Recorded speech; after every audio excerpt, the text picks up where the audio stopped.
Job's first speech. At last Job spoke, and he cursed the day of his birth.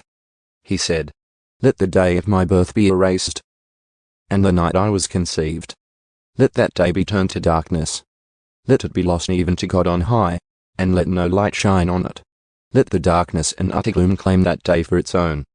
Let a black cloud overshadow it, and let the darkness terrify it.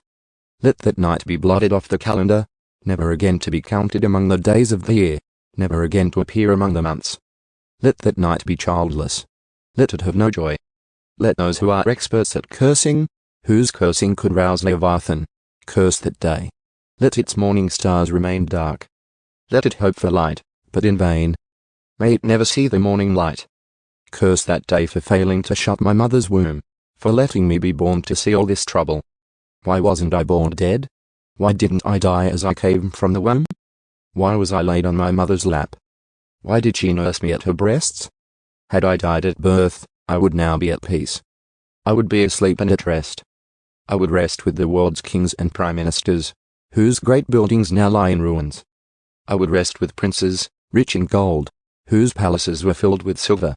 Why wasn't I buried like a stillborn child, like a baby who never lives to see the light? For in death the wicked cause no trouble, and the weary are at rest. Even captives are at ease in death, with no guards to curse them.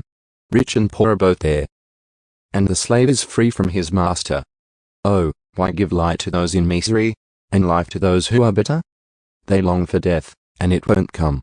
They search for death more eagerly than for hidden treasure. They're filled with joy when they finally die, and rejoice when they find the grave. Why is life given to those with no future, those God has surrounded with difficulties? I cannot eat for sighing. My groans pour out like water. What I always feared has happened to me. What I dreaded has come true. I have no peace, no quietness. I have no rest. Only trouble comes.